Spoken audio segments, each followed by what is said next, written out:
গোটা লড়াইটা ছিল একটা বৈষম্যের বিরুদ্ধে।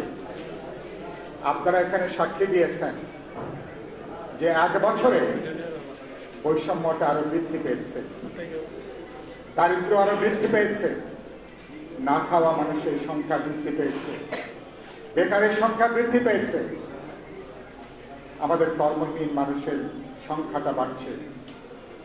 আমাদের নারীরা যারা অভ্যুত্থানে এবার হাজারে হাজারে সামনে ছিলেন তারা আরো নিরাপত্তাহীন হয়েছেন, আরো বিপন্ন হয়েছেন, এবং এটা নারী বিদ্বেষী একটা প্রচারণা দেশব্যাপী আমরা এখন চলতে দেখছি।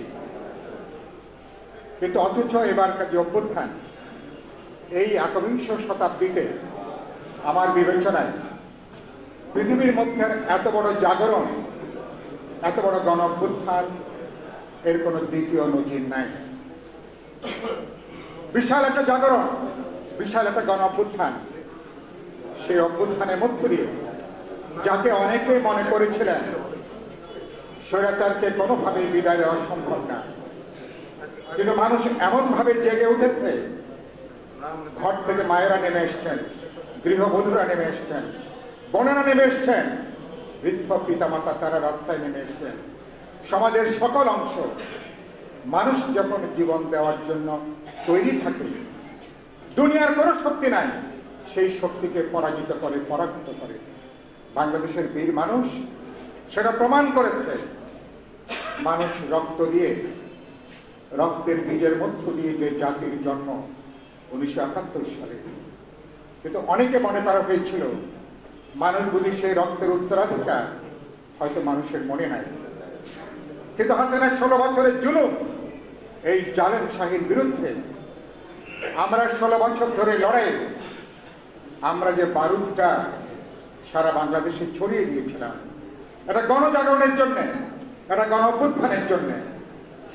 গত বছরের 36 দিনের লড়াই 16 জুলাইয়ের পর থেকে যখন আন্দোলনটা এক দফায় পর্যবেসিত হলো, যখন লক্ষ লক্ষ কোটি কোটি মানুষ রাজপথে নেমে এলেন, হাসিনাকে আমরা পালিয়ে যেতে বাধ্য করলাম।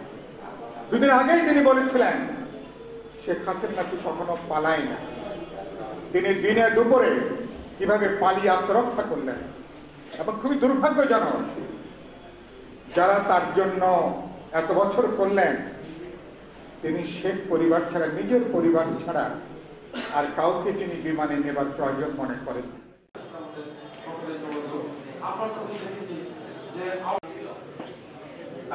যুদ্ধ নিয়ে, মুক্তিযুদ্ধ নিয়ে একটি শেষ করছি। ইনকিলাব জিন্দাবাদ। বিরোধী লড়াই, ফকির সন্ন্যাসী বিরোধী লড়াই। যারা বসবাস করে তারা প্রত্যেকটা